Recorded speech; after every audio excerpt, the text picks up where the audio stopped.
Hello, friends. We're back again. It's Fightful. Welcome to it. It's June the 12th, 2025, and it's time for your TNA Impact Post Show. I am at Joel Pearl, thejoelpearl.com on Blue Sky, and with me, as always, the number one, the ride or die. She gets the real ring, none of that fake stuff. She is the system. Cresta Starr is here. How you doing? Do you want to know something? I'm doing well. Thank you for asking. How are you doing, Joel? I did want to know something. I wanted to know how you were doing.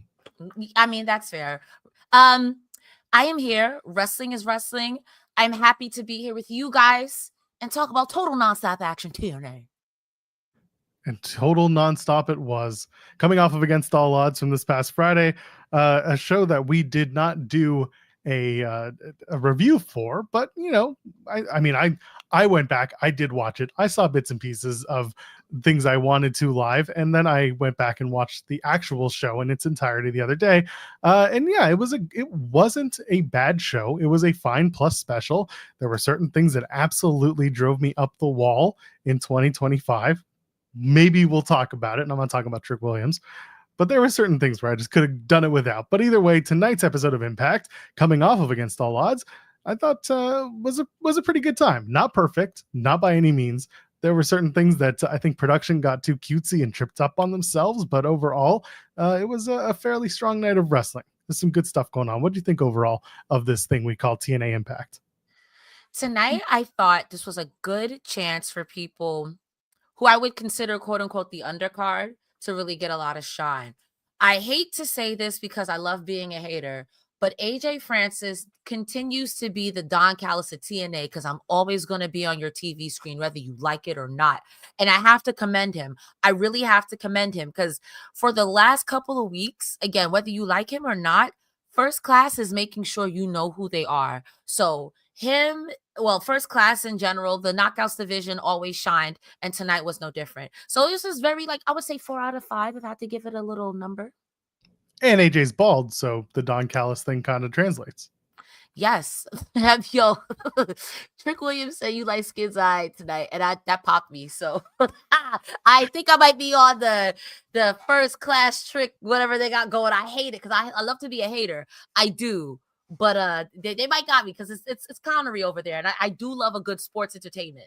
No, this is the right team to be seconding Trick Williams. I have to say that the match that they're going to do on NXT on Tuesday, I'm not exactly in love with. They did tease it, or not tease it. They did show you the footage. It's going to be Trick and A. Still, I can't say it. I'm sorry. Can't say it. It's just awful. First Class Trick, I guess, whatever they're calling that trio. They're going to take on Briggs and Inamura, who are a tag team from NXT, but also from Noah, because Inamura is on loan from Pro Wrestling Noah. Either way, and Elijah's coming in on the TNA side. So really a multi Forbidden Door-esque trios match for Tuesday. But I don't know, it's nice to see the three First Class Trick folk doing something together, and I do like that later on we did get the tease about tag team gold for First Class, because again, if you're going to have one guy with draped in gold with the TNA title, then the other two guys should probably be going for something too. So that kind of became the through line for tonight's show, which I always appreciate when my pro wrestling has a story that starts at the beginning and runs through to the end. So it was a pretty good night for TNA. I like that. Heck yeah. I love TNA. I know that sounded very generic, but that's how I felt inside of my heart. Wow. You felt very generic. You just needed to say it. El Generico. I just wanted to say it. I like this sugared cereal. More, please. Popeye's chicken is a shiznag. That's all. If you're old enough to remember that, because I feel like that's such a millennial joke now. Awful, but also good. But not awful is leaving a thumbs up on the video if you haven't already. Go ahead and do that, and subscribe to us here on Fightful. We are marching towards a higher number than it was yesterday, so go ahead and join us there. We're dropping content every single day, and of course Fightful Select is the best way to get your most aggregated news that's out there. But if you want the proper news as it's reported, the way it's supposed to be, $5.99 is all you need. And we have a free tier as well if you want some of it, but maybe you're not able, or maybe you just want to dip your toes out in the water. You can go and join the free tier of Fightful Select, get some some news and some scoops here and there. And then $5.99 is where you can start in if you want to get everything, including the Weekender podcast. Steven Jensen does that. He covers all the indies and joins us, by the way, for every single TNA pay-per-view. So the main 4, he'll be with us for Slamversary in July. We're looking forward to that. And of course, Sour Graps, got Alex Palowski and our pal Kate doing their best interpretations of how they feel about professional wrestling when it's bad. And Sean's Q&A, of course, he did it tonight, actually, behind the paywall. He was counter-programming us, Cresta. Instead of watching TNA, he was out here giving his Dynamite Summer Blockbuster review and doing a news roundup. So that's all the stuff you get over on Fightful Select. You can also pick up the audio later. That's what I'm going to do, but that's just me. But either way, do that. Yeah. Go to the Super Chat. An email, get your question, statement read on the air, supports us here on the show, and of course, gets you moving the topics towards what you want to talk about. And you can also donate a Humper Chat. So now it's your turn. I like it when it's my turn. And I also like it when you head on over to humperchats.com. Yes, that is Humperchats, HUMPERCHATS.com. You can put your comment in the comment box. We'll read it aloud and you'll put your donation amount in the donation box and we get to keep a little bit more of the proceeds. Like Joe Pearl said, we would love for you to steer the conversation in a way that you decide you like, your control. Humperchats.com. Bing. Still doing that one, right? Sure. Listen, I'm trying to give you the radio. There's the whole radio, you know. DJ Cresta in the afternoon. You got to do one of those like morning drive by. Just do a whole... Wake up. That's the kind of shit that you need. Anyway, let's do 11 o'clock at 10. I'm sorry, 10:20 at night. Wake up. Yeah, exactly. No more easy listening. You're waking up with the anyway, I'm not going to wake up my whole house. Anyway, Impact opens up with a little outdoor entertainment. Mike Santana is trying to get into the building, and out comes Santino Marella, who beat Robert Stone at Against All Odds. For some reason, that was the match that almost was the main event. It was the main event before the main event. Regardless, Santino says to Santana, hey, you've been suspended for 2 weeks. And Santana and Santino is, you don't put them on screen together. You will absolutely mess up who you're talking about. Mike Santana says, I don't understand why. And Santino's like, for what you did against All Odds. And Santana's like, nah, I still don't get it, but I respect you and I'm going to go. And so he goes. He's suspended for 2 weeks. Santana, that's the kayfabe reason. For those who want the real reason, the tapings were still in Phoenix, and they happened to have coincided with Santana needing to be back in New York, where he was running the House of Glory Puerto Rican weekend event that he does every for the last 2 or 3 years. Regardless, that was his event that he was doing, where he also dropped his House of Glory championship. But I digress. Santana was unavailable for the tapings. As a result, he was suspended for 2 weeks. And then Robert Stone tries to sneak in and he gets thrown out, which is hilarious. It was cute because I think Robert Stone does really good physical comedy. So that was good. What do you think of the little Santana interaction and just Robert Stone being ousted, but maybe not officially ousted from the TNA spot? What I do like is seeing someone carried out by their arms and feet in a comedic style. Only at that point. The only way it could have been funnier is if they Jazzy Jeffed him. Only way that could have been funnier is if AJ Francis Jazzy Jeffed him because Joe Hendry called him Uncle Phil. So would have been great. Just by the seat of his pants. This was fine. I wish there was a better explanation of suspending Santana, but it's fine. It's not that deep. You know what I mean? It's one of those, you know what you did, and Santana's like, all right, I did it. I farted and I farted in my hand and I put in your eye and I gave people pink eye. My bad. I was goofing. I'll learn next time. Oopsie. See you in 2 weeks. That's fine. There was, by the way, PW Insider reported that there is some WWE interest in Mike Santana. That should come as no surprise, given the work he's been doing, not only in TNA that we've been seeing, but also in NXT for the last few weeks. Very nice to see it because Santana is absolutely one of those guys who's come a long way and deserves a lot of eyes on him. And it seems like it's paying off for him, which is great. Absolutely. I can imagine a WWE presentation of Mike Santana. It makes me be like, wow. Some of those matches, because you can get good, funny, like storyline matches with like a Jey Uso, but I also know for a fact he can wrestle with the best of them, like a Gunther. So I would love to see it. I would like to see it. I would like to see it. As long as they use him, don't piss me off. As long as you use him. It's funny that you think of Jey Uso for the comedy thing, and I'm like, he'd just do Jey Uso's through the crowd entrance. That's the only thing they have in common to me. Well, I mean, like, those two in the sense of that, I'm trying to find the politically correct way to say what I'm trying to say. In the sense that these two have very similar styles in that, yee, except one is more like, I'm joking, and the other one's, I'm not joking. What about this to you is a joke? This is not funny. And I like to see the juxtaposition. I was going to say, these feel like the antithesis of each other. Like, in the sense, like, there's one guy's like, this is how I am, and this is a joke. And the other person's like, this is not a joke to me. I take wrestling incredibly seriously. I know I can do it. I can do what you're doing. But I did that, and I don't like that. And I would love to see a program where he makes Jay legit. You know what I mean? I would love to see. I saw someone in the chat mention Santana versus Damian Priest. Oh, and I like please, the idea of those two. yes. I like the idea of those two just interacting to begin with, but then fighting with and against each other. So in other words, as a tag team together, I'd love to see it. And as a one-on-one, I wouldn't mind seeing it either. I'd like to see him beat up Seth Rollins. What? That would be fun. I'd like to do that. But anyway, it's there's some good stuff coming for Santana, and we're gonna get through that in the next couple of weeks. But he's not on the show tonight, and we'll talk about later. He's not on the show despite being advertised for it. Hard subject to change and all that. I mean, sure. I figured maybe you'd have a replacement by the time you announce a 10-man. Anyway, Santino comes out at the beginning of the show, and Matt Cardona was the special guest referee, by the way, for the Robert Stone match. For some reason, this is my I'm going to nitpick little things from Against All Odds that really annoyed me. Why was Matt Cardona the guy? I understand he's impartial because he's free. He's a free agent. However, he's also the guy who will go where the money is most. And why would TNA management be like, hey, you're impartial, right? And trust Matt Cardona being like, yeah, I'll be impartial. When Robert Stone's like, here's a wad of cash. What are you going to do?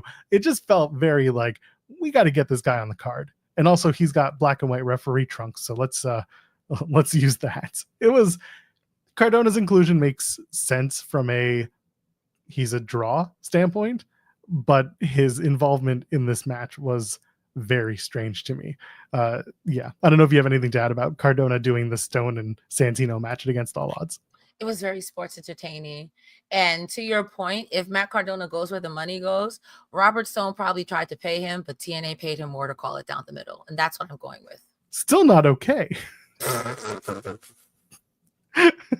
Which, by the way, speaking of still not okay, I'm gonna just let me divert for a second. Remember, like 2 weeks ago, when I made the reference to the Carlos's hat, the Carlos Silva, the president of Anthem, wearing the black TNA trucker hat.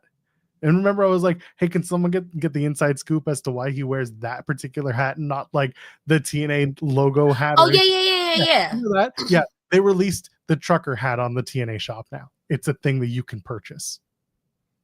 Well, you did that. Yes, Joel, you did that. I hate myself for doing that.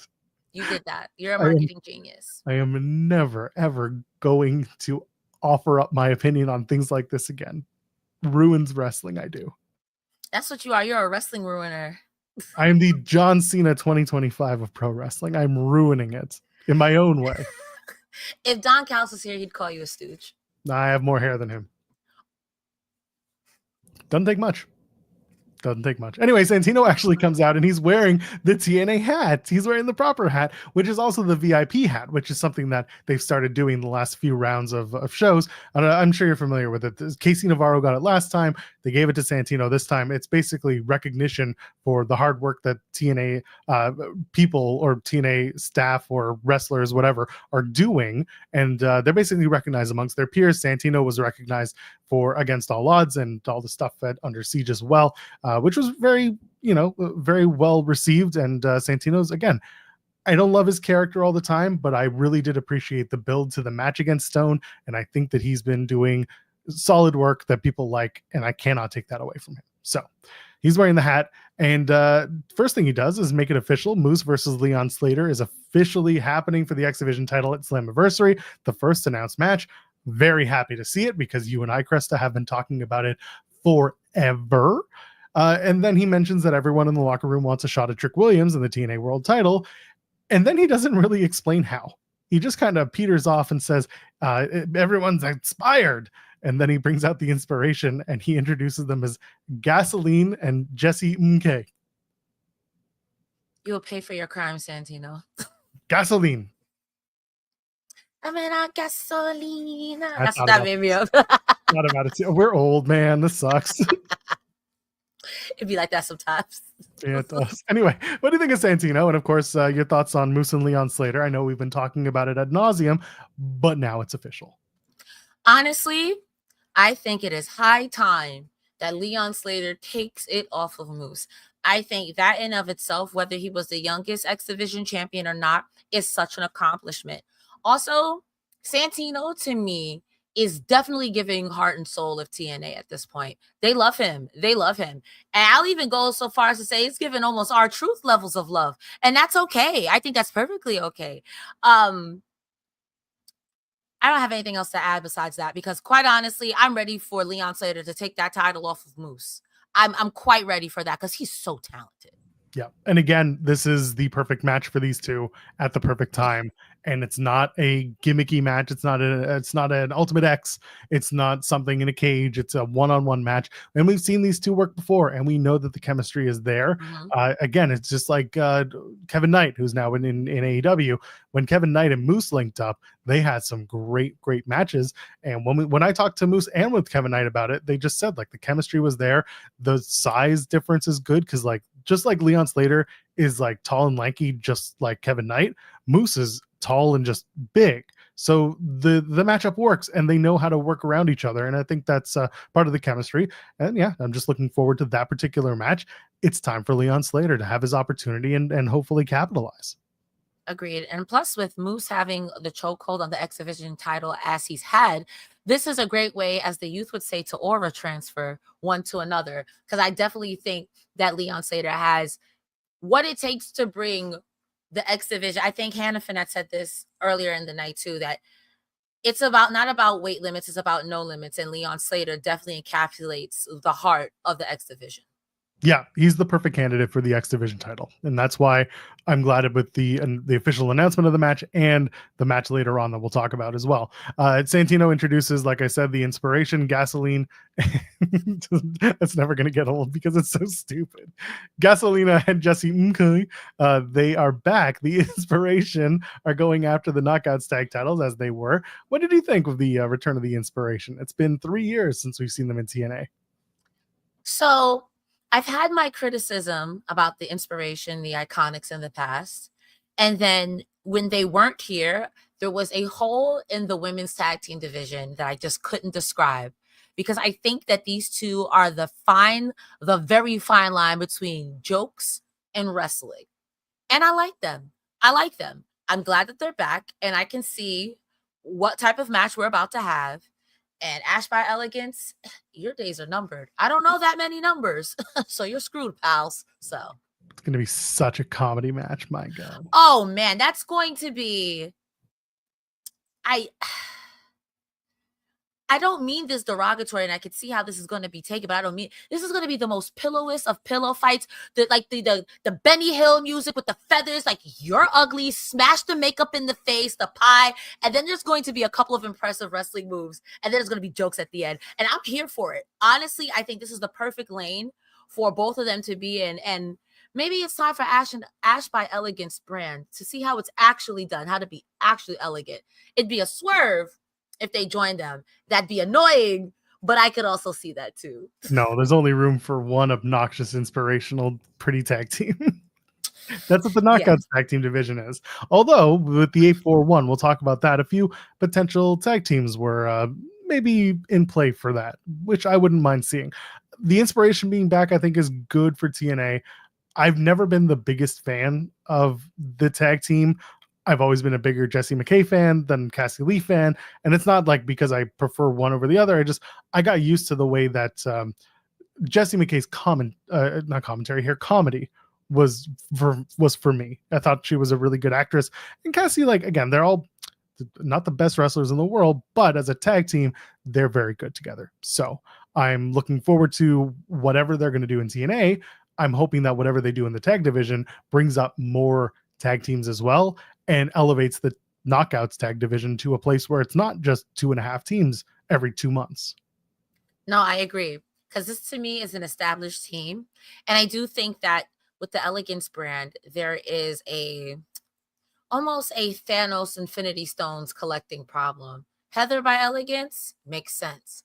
Maggie Lee, all right. I You can love see. Maggie Evans. You love Maggie. I'm sorry, Maggie by. I do. She's an Amazon. She's a goddess. Yeah, she is. Sorry, M by Elegance. My apologies. Melligans. We call her Melligans around these places. Mulligan if you play Magic. or golf. By the way, you have a lot of Aussies on the roster, as I was pointing out. You know what that means. The Elegance is our 3. Now you need the Inspiration with their third eye. And you know who the third eye is? Indi Wrestling. Hartwell. That's right. Independence Hartwell makes up the third eye in Inspiration, and you just know they're going to do it. Honestly, I love Indi Hartwell. There's something like so goofy charming about her. I love her. Even if people said that, oh, she's this, that, and the third, I'm like, I don't see it. I'm Ray Charles. I don't see it. I think it'd be fun. You don't have to do it like a lot. You just need to do a one-off just for the meme, just to do it. But anyway, the Inspiration take on and defeat Missy Kate and Brittany Brooks. By the way, Brittany Brooks is going to have an interview dropping tomorrow here on this channel. Sean Rossap had a chance to sit down with her a couple of weeks ago, so go check out the interview. It drops, like I said, tomorrow. Again, they looked good, did the Inspiration, and this is clearly their build for Slamversary. Feels like it's going to be the Inspiration against the Elegances. If they throw in a 3rd and 4th team in there, I wouldn't hate it. They hit the Idolizer on Missy Kate. Jesse gets the pin. Straightforward reintroduction for the Inspiration, who didn't look like there was a ton of ring rust on them as a tag team, which I appreciated. Yeah, I do think that the Idolizer is a really pretty move. And Cassie Lee's fisherman suplex was really nice. It was really Always clean, is. so. Always is. That was the whole like crux of her WWE run, was how well she hit a Northern Lights suplex, which like sounds a little condescending, but it was very pretty, and you do go to the well for that. Yeah, I mean, honestly, if it looks good and you can execute it good, there are people who built their whole career off of a super kick. So multiple people, my God. First Class Penthouse. Shout out Casey Navarro. He gets to work a match on NXT this Tuesday, like I said. That rules. Very happy for him. They introduce, well, first of all, AJ teases giving $100 to a kid. Brings out this kid named Pedro, who's wearing a Hardy Boys t-shirt. Immediately, if you know, you're just like, oh, we know where this is going. And Pedro does the money, and then he does not get the $100 bill. And he's just like, that's the way life goes. And everyone hates him, and it's very funny. They introduce Trick Williams, they come out, and now this was the thing. Remember when we talked about Trick getting booed or being that like super cool heel? Putting them with First Class is perfect, because First Class is so obnoxious and ready to do the dumbest shit possible. And you had both men, especially Casey, just doing the Booker T Trick Williams theme stuff, and it's so awful, and it's perfect. That stuff, those little things, they rule so much. I have to tell you again, and I said this at the beginning of the show, I want to hate First Class so bad because I'm a hater, but I got to give credit where credit is due. I seen Casey Navarro when he was in House of Glory a few times, and watching him now week to week, boy, NXT, oh, he's a star. That boy is a star. Nobody looked like him. He's funny. He's athletic. He's a star. AJ Francis, again, every week that man's on TV. And I did like his jumpsuit, whatever. It was really nice. I liked his outfit tonight. That was also very nice. And I cannot front that even if you dislike him, again, this man is weaseling his way back to WWE. You cannot knock the hustle. Like, if you're going to hate, be for real. I don't think he cared if he went back. I mean, obviously, like the money is nice, but he's never been like, I got to get back to WWE. I got to get back. He was always kind of the mindset that like, yeah, all right, you know, if it makes sense, I'll do it. It always felt like, I'm not going to put words into his mouth, but if I were in AJ's shoes, knowing what I know, doing what I've done, my feeling for this is I'm doing this to get Casey more looks. And I'm doing this to get a guy like Casey bigger opportunities because, again, we talked about this. AJ has his money. AJ has his connects.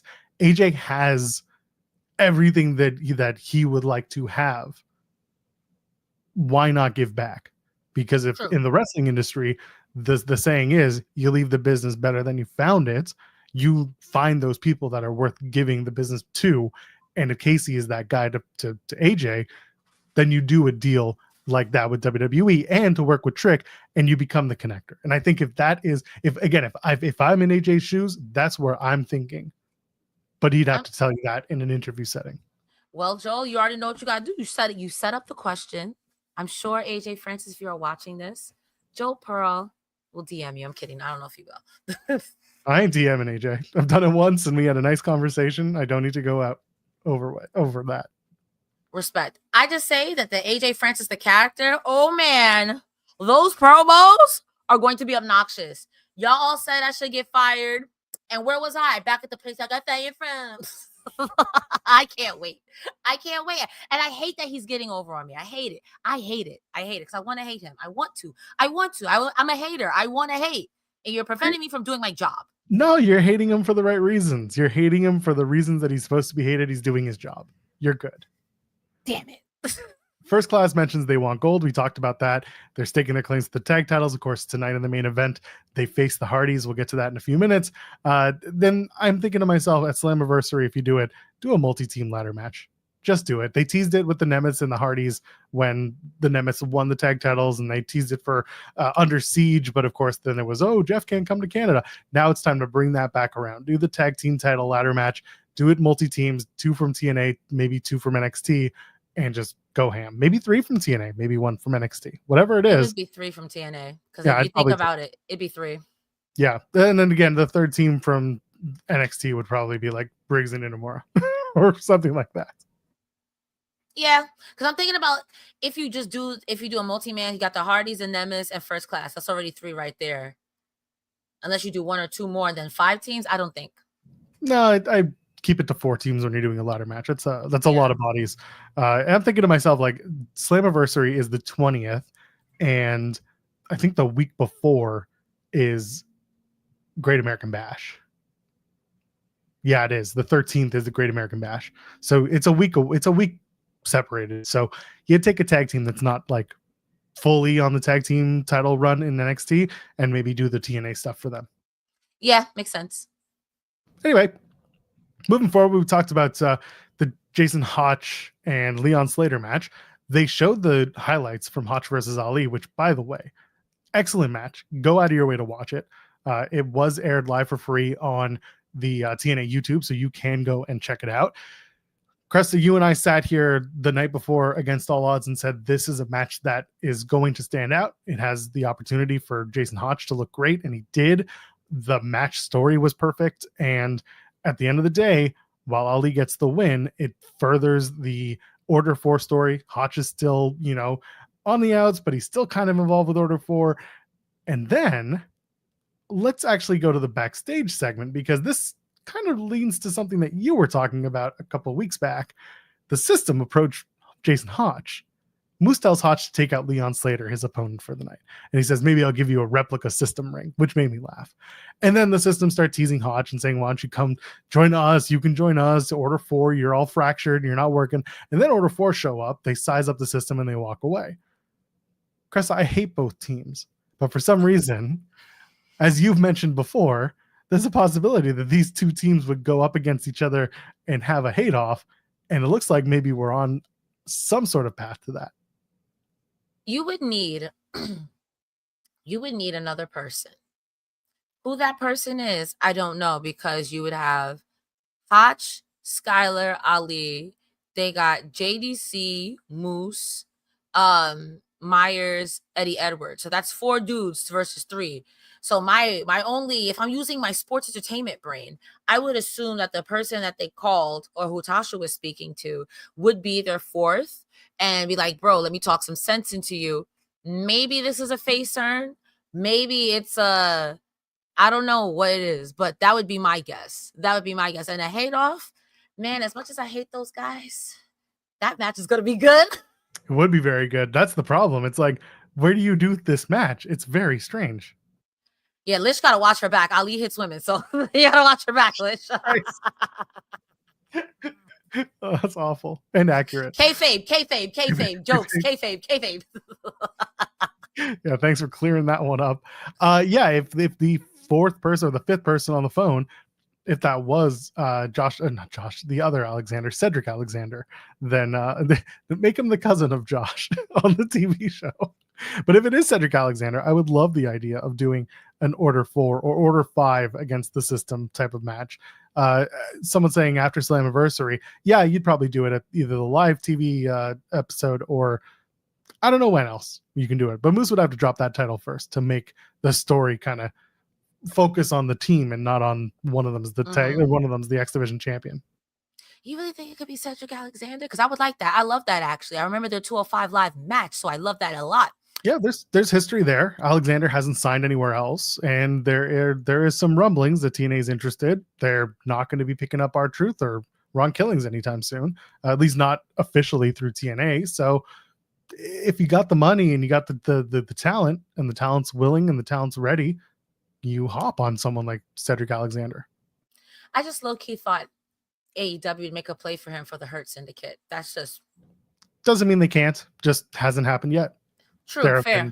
Officially, there have been no talks, and there seems to be interest in TNA. And again, like it comes down to what Cedric wants to do. Does he want to work in TNA? Does he want to work AEW? Does he want to work either? He could say no. He can get snatched up by AEW tomorrow. We don't know. But to me, the person on the other side of the phone, to me, it should have been Cedric. Should be Cedric. I can't think of anybody else. I've been trying to rack my brain. Who did you call? There was a time I might have said Champagne Singh, but I just literally saw you get beat up. You get rid of that person right now. You stop that. I'm sorry. All right. I'm sorry. Never mind. Get rid of that Raj Singh nonsense. What's wrong with you? I lived for it. It was stupid and corny, and I love to be sports entertained. Give him a damn TNA trucker hat. Ask him what he's doing now. Stop it. Never. Later on, Lish finds Matt Cardona in the distance, and then Edward Edwards and Brian Myers challenge Cardona and a partner to a tag match next week. Myers and Cardona stare as the system walk away because Myers and Cardona both were tag teams. We're a tag team in TNA, and of course, for those who know, they work together now, Major Figures Pod and all the other stuff that they do together. So it's a nice connection there. I'm looking forward to whatever they're about to do with this tag match with Cardona and mystery partner. But to me, you will always be Edge's bitch. Shout out to Joe Hendry for that one. Yeah, you notice that Joe Hendry then did the same thing for Trick. Anyway, not important. Joe Hendry only has 2 songs. Leon Slater defeats Jason Hotch in a banger of a match. When I read the spoilers and I saw Jason Hotch loses again, but then I saw it was Leon Slater, I'm like, oh no, we're doing the Slamversary match. But again, Hotch has solo abilities and he's doing everything in these matches. These two men work together very smoothly, which I love. It's a showcase of the X Division. The Swanton 450 gets the win for Leon Slater. And during the match, they mentioned that next week is the 23-year anniversary of the first ever TNA show. So that'll be next week. They'll do a 23-year celebration of TNA Impact because everyone remembers your 23rd anniversary. 23 and TNA me. I should have been on the marketing. 23 and me and A. 23 and me and A. Stop it.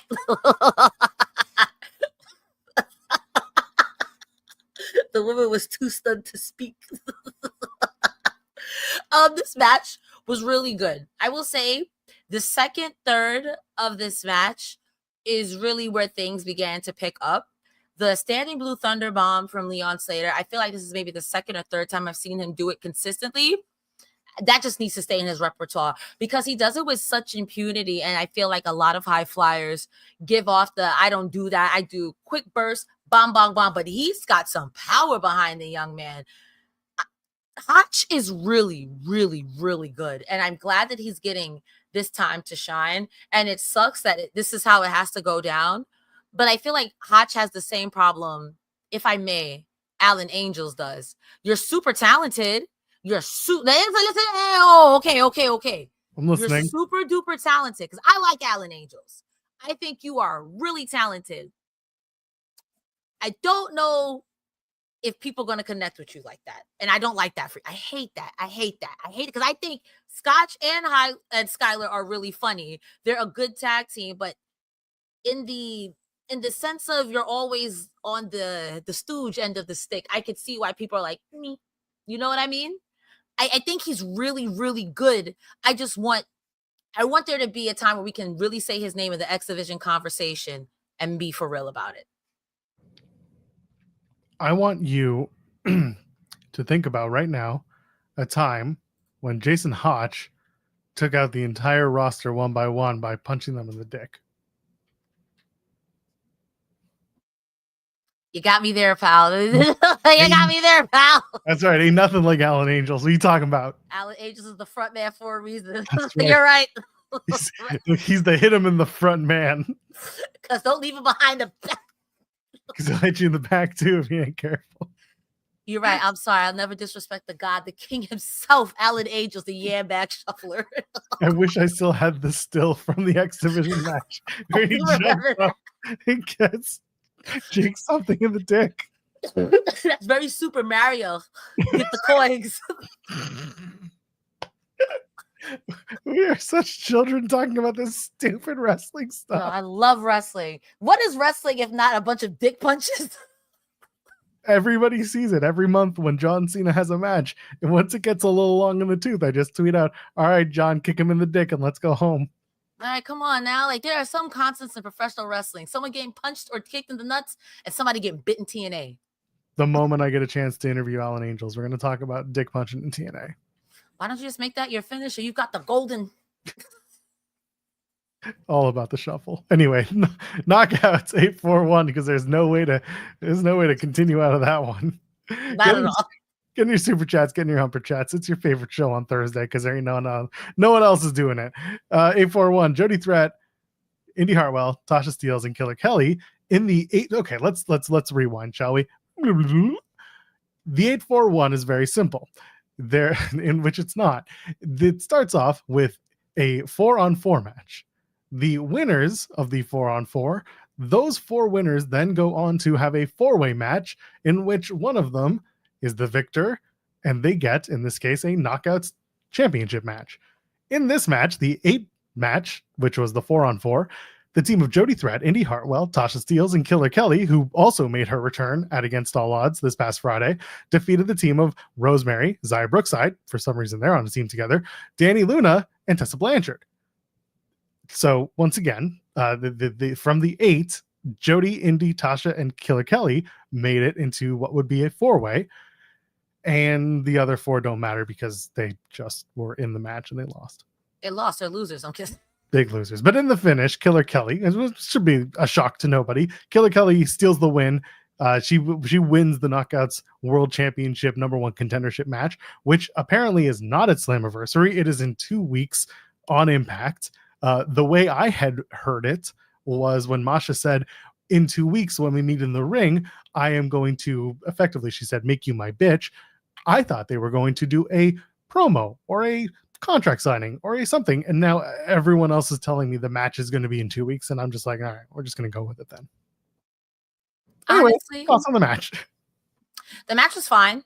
Tessa walking out, very on brand. Killer Kelly stealing it, hilarious. Also hilarious. Also on brand. Also on brand.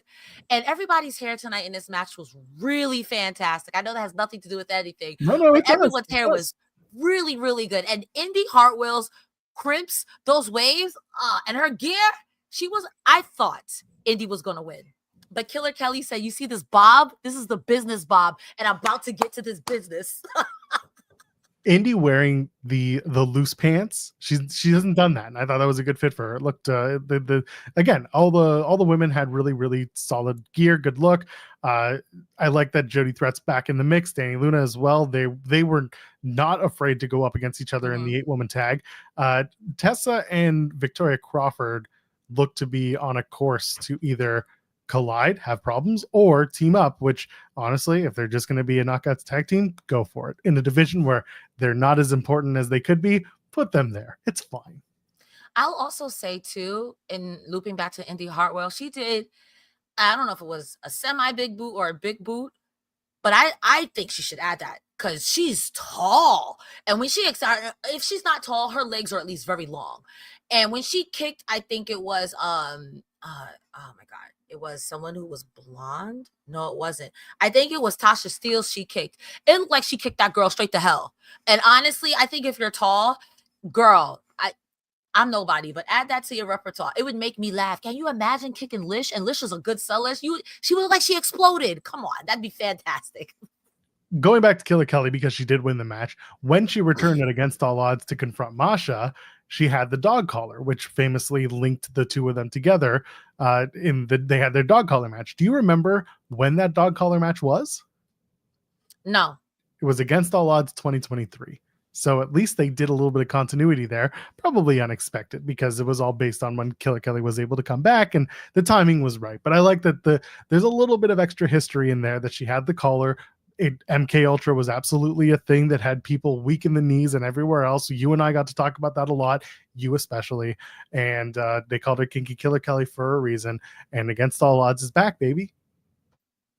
I support women's wrestlings and women's wrongs. And if I'm not mistaken, I remember watching that dog collar match like this because I think it was bloody and these women tried to kill each other. So I'm excited. I like Killer Kelly. All things considered, I know this match is about to be gross, but that's what they're known for. That's what they're known for. I hate it when two of my favorites fight, but they're greater good or whatever the joke is. Indi hits the Hertz donut on Tasha, and then Killer Kelly kicks Indi, steals the win. So post-match, I mentioned Gia Miller asks Masha Slamovich, who's backstage, about the win, and Masha says, I know everything about Kelly, and when they see each other in 2 weeks, she'll put Kelly on her knees and make her bitch, as one does. Honestly, looking forward to the match. I support women's wrongs. Let's get it. Let's get to it. Maclin is backstage. He beat Mance Warner at Against All Odds, defended his international championship. Recently, he posted, where do you want to see me defend this thing next? And I was like, go to Tepeya, go to Mexico. This is an international title. Go international. We'll see where that goes. Next week is the Champions Challenge 10-man tag match that we talked about. And Maclin also called out Trick Williams in the match because everybody hates Trick. As they should. As they should. But they can't hate his outfits because Trick is always dressed nice. But as they should. Well, he's dressed in white or black, and it's usually the same combination. It's fine. To be fair, Seth Rollins will go out there in a paper bag, and I'm gonna live. So yeah, there you go. It's about having a good stylist on your team, or confidence, or whatever the saying. Yeah, that works. Yeah, just own it, baby. Just own it. Speaking of owning it, we're gonna have to own this. Mance Warner comes out with Steph DeLander. DeLander says basically that nobody screws but us. And it was just like someone in the crowd said, "Prove it." I was like, "Yo, grow up." Did they say? I thought they said PG. I think one person said PG, but someone definitely yelled out, "Prove it." Wow. Okay. Wrestling fans, man. Baby, yay. Mance Warner threatens a crew member. Tommy Dreamer comes out, and I'm like, why do we need Tommy Dreamer doing this in 2025? Steph DeLander thinks her mic is still live, and she's trying to talk to Tommy Dreamer, and I'm like, all right, could have cut that. Dreamer gets suplexed, almost gets dropped on his head by Mance because Mance didn't realize that Tommy's not as light as he used to be. Mance hits a Shining Wizard on Dreamer, and I cannot tell you that I feel like we've done this dance recently, and we're about to do it again. I cannot tell you how much I do not need Tommy Dreamer wrestling on my screen in 2025. As much as I did not need Cody Deaner wrestling on my screen in 2025, as much as I really don't need Hometown Man on my screen in 2025. And before it was like, it's funny. It's taking up TV time. It's taking up TV time from another talent who could very well be on the precipice of something great, or at least given an opportunity. Instead, you're like, oh, I got Hometown Man. I'm like, you don't need Hometown Man. You don't need Hometown Man. You don't need Dreamer. People have moved on. Nobody's coming out to a TNA show and just be like, man, I really hope Tommy Dreamer gets beat up tonight in front of the crowd. Or, man, I really hope that I get to see Cody Deaner wear a mask and pretend he's from Hometown Man. There's just no reason for this other than we think it's funny backstage and we're popping ourselves. I don't care for it. I didn't take it that way. You know how I took it? Oh. A slap to the face? Nah, where's Slamversary? Long Island. Where's Tommy Dreamer from? Oh, fuck you. Long Island. Sorry, I don't drop F-bombs very frequently. I knew what that was. They're talking about Slamversary all night. And then Mance randomly attacks Tommy Dreamer for no reason. Slamversary's in Long Island. All right. I can see what's happening here. Okay. I just know this is going to be a pre-show match. And I'm just going to take it for what it is. I'm not going to be upset, but I already know where this is going. This is going to Slamversary. Why? Why would this be a... Tommy Dreamer's from Long Island. He's from Young. Where is...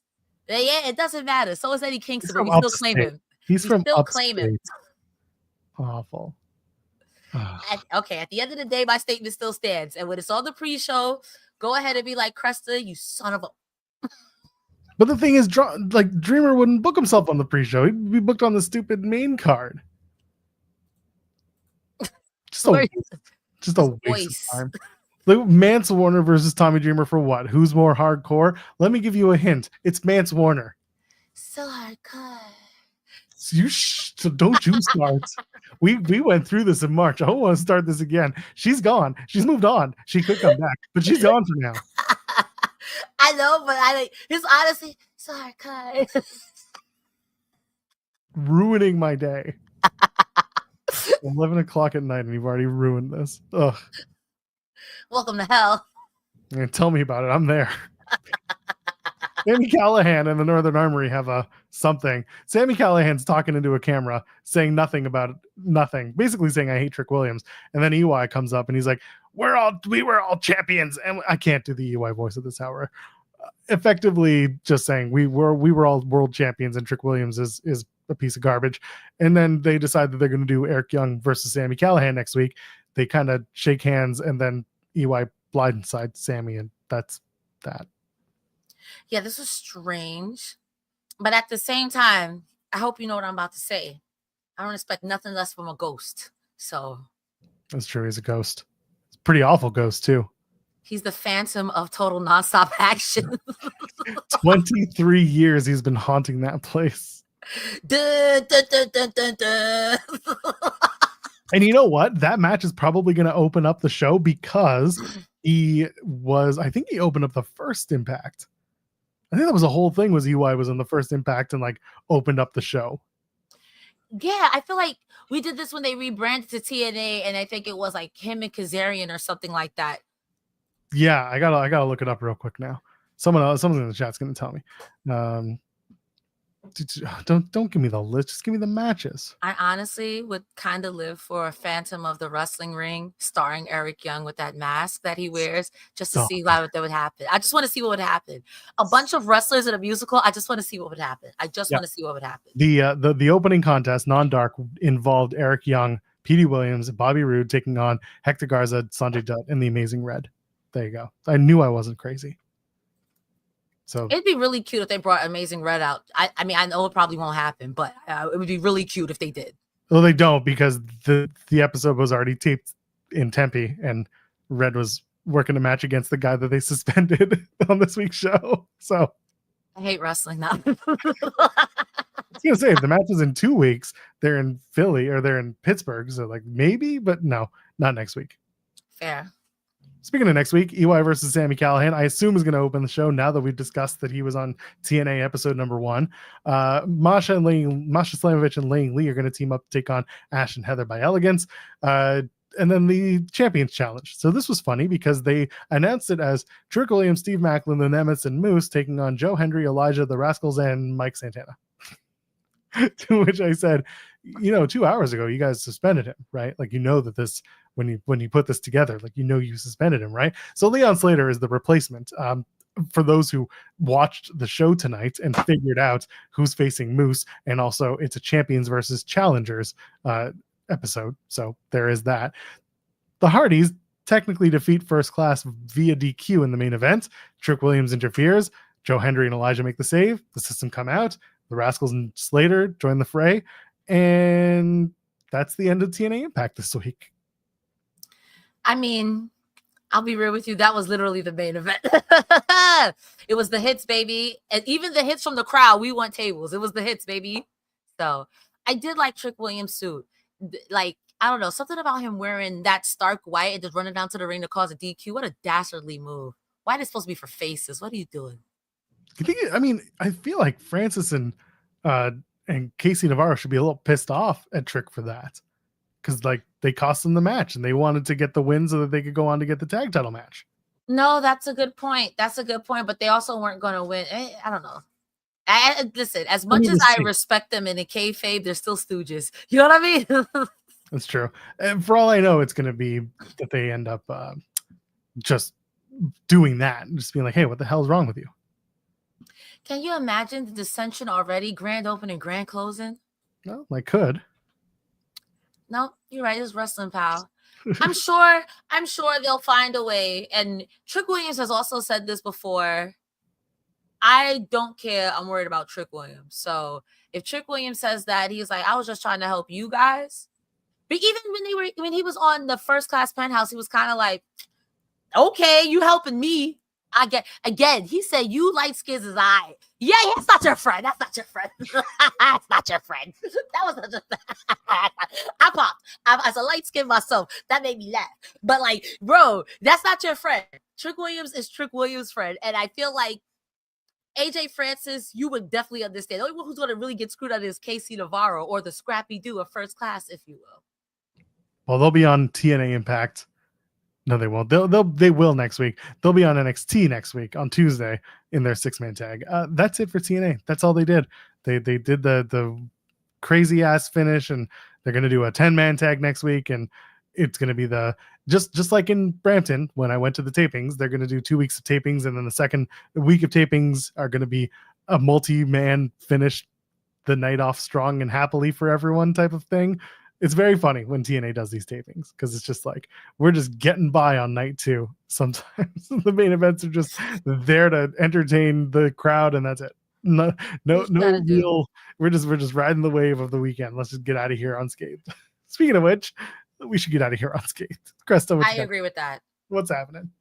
My name is Cresta Starr. I am here with you, near or far. I'm not going to rap the whole time. I'm here every Thursday. Myself and Joel Pearl, we go over all things TNA. I enjoy talking TNA with you, so hop in. And if you need more Cresta Starr in your veins talking about professional wrestling, I am here every Saturday, not this Saturday, of course, because Collision came on Wednesday with AEW Dynamite. But myself, Rick and Iridian, sometimes Sean Rossap, go over all things AEW Collision. And if you need even more Cresta Starr, you can search in your favorite search engine, Cresta Starr, on all social media platforms besides Facebook and X, where it's Cresta D Star, like Megan Thee Stallion, right below me. I have a YouTube, all of that fun stuff. You guys are fantastic.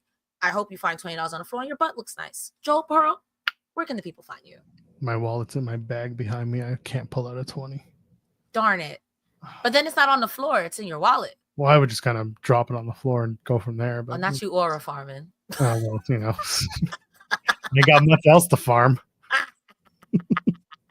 I am going to farm this overtime finish for the Panthers and Oilers game. How about that?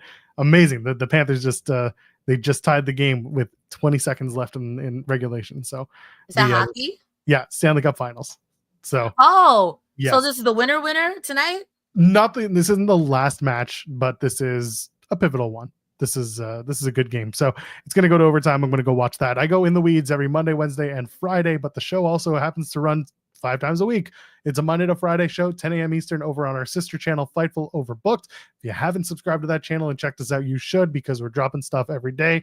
And on top of that, I do this show with Cresta, and we're sleepy boy and girl right now because that's just what we are sometimes. But we cover TNA wrestling every Thursday. We cover Select Plus events and all the pay-per-views as well. We are going to be back next Thursday, as we always are. But until then, go to Overbooked and leave a thumbs up now and leave a thumbs up later and tell all your friends and hang out with us. So until then, you know who she is, you know who I am. Ladies and gentlemen, friends beyond the binary, we'll see you in the next one.